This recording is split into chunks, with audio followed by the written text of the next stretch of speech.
Ice on my wrist, looking kinda cool. Bad bitch with me, she ain't tryna move. Niggas staring at me, what you tryna do? Got me looking at my watch, and it's time to do.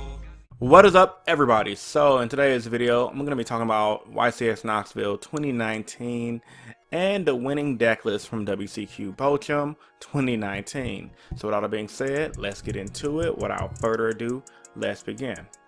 Starting out by saying, what exactly was top 32 of YCS Knoxville, you may ask?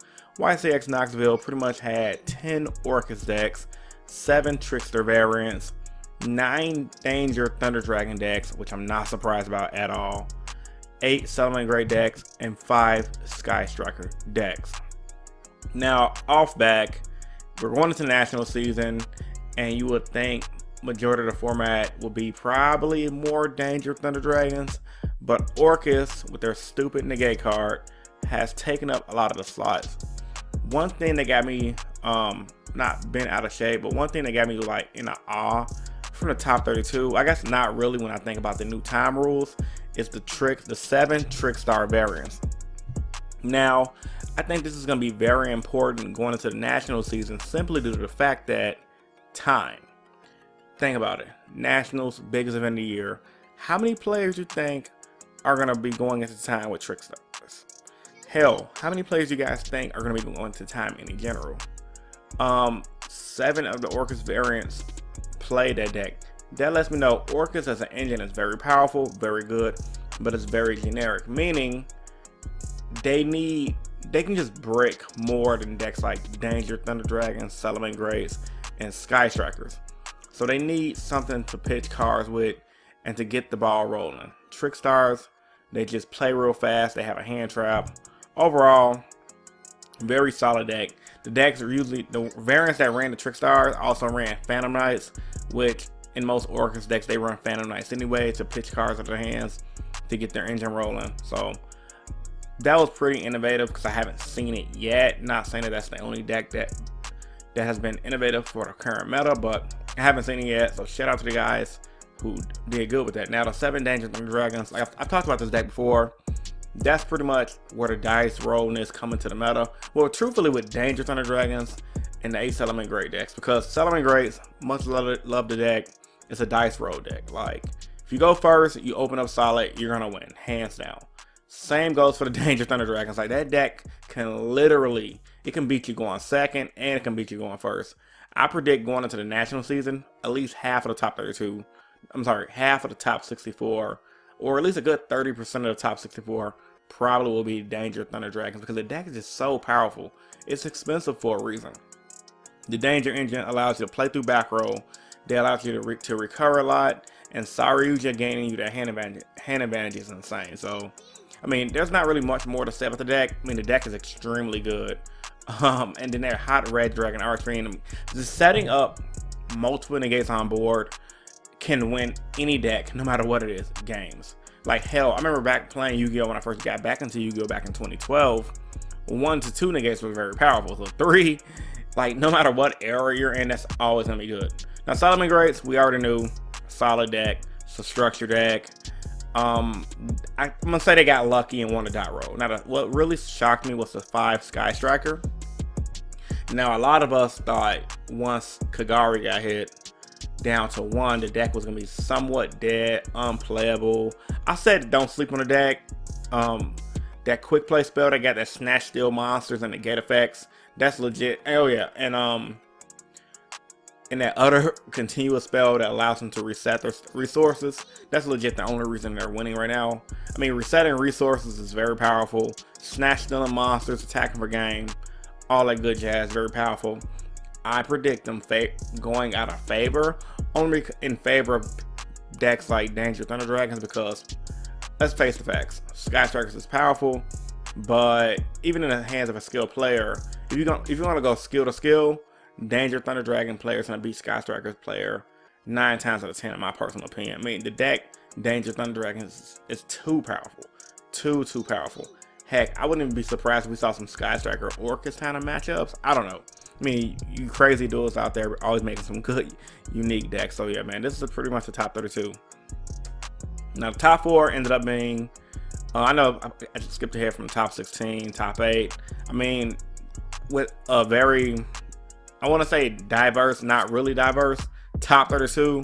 I mean, what much more detail you can get into. So, top 4 pretty much was first place winner Jesse Cotton, Danger Thunder Dragons. Second place, Dominic Couch out of Illinois. Never met the guy, but shout outs to you, bro, for repping Illinois. Trickstar Fan Night Orcas. Third place, Gaton Georges running Danger Thunder Dragon. He don't look too happy in that picture. Oh shit, I'm jumping ahead too fast. And Larry Musgrove with the Solomon Great. So Larry Musgrove doing the Solomon. So analyzing this top 4, I'm gonna go ahead and say obviously Danger Thunder Dragon made it. 2 of them. Now the Trickstar Phantom Knight Orcus. Like I said, once again, very powerful deck. I'm just wondering how many matches Dominic Couch won in time because of Trickstar engine. Like literally, you play, you got 10 seconds left. Not saying people stall people out on purpose, but if the clock's at 30 seconds, you're gonna make a legal play of searching your deck, playing this, play your Trickstar card, pass. Your opponent's gonna draw. You're gonna burn it for 200 damage, and you're gonna win. Like, and then Larry Musgrove, you know, Solomon Great, and that dice roll deck. So yeah, shout outs to everyone who made top 4. They all got PS4s. That proud support though. And then the finals ended up being, once again, dice roll format. Not trying to be too negative in this video, but it is what it is. I'm just being real. Game 1 and Game 3 was won because Jesse Cotton went first. If you see, he went Game 1, went first. He made Hot Red Dragon Archfiend. Sorry, yugioh, got something to get on the board. Got a Battery Man Solar. And this is probably mid-game. I stole these pictures off the Konami website before he can even finish his plays. But even then, playing through hand traps and having this card on the board, which is a free negate, him boosting your monster stats up is huge. And then Game 2, I didn't have an image because it wouldn't crop right on my screen. But essentially, the Orcus Phantom Knight player, Dominic Couch, or Couch, however you pronounce his name, he made like a pretty, something similar kind of field, suboptimal field right here. I probably have a pop-up on the screen as I'm talking. And then the finals, Jesse Cotton won. Obviously won die roll, going into Game 3, he went first. And look at this legit hand, bro. Like, negate, bounce, can't search. So, when you think about that, okay, Thunder Dragons kind of F's up Trickstars. The Orcus engine searches, Phantom Knight searches. I mean, so, at that point, you really got to just be like, yep, it's a game. Unless you're playing some like raw spear mode. Hell, even the kaijus aren't enough. Like legit, this was my regionals. The most previous regionals I went to all 2 weeks ago feels like this when I played against Danger Thunder Dragon. My round 1 was pretty much like this. It's horrible, but that's the format we're in. Not hating, you know. Shout out to everyone running these broken decks. I do not blame it at all.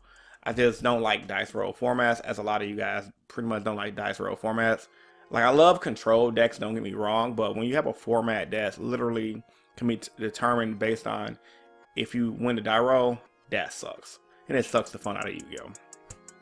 Then I'm going to go over to YCS WCQ Bochum. I originally thought this was YCS Bochum, but after doing my research, it's WCQ Bochum. Shout out to Jack Verma winning the German Nationals.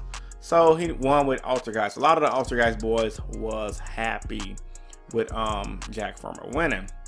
Reason being, I've been preaching, VCTRF has been preaching, and a lot of Altergeist players have been saying it for a while. This deck's solid, and I'm finally glad this deck got the clout that it needed to get before it can finally get hit, because the deck can do some very powerful plays. I mean, yeah, you got this guy that can set the trap.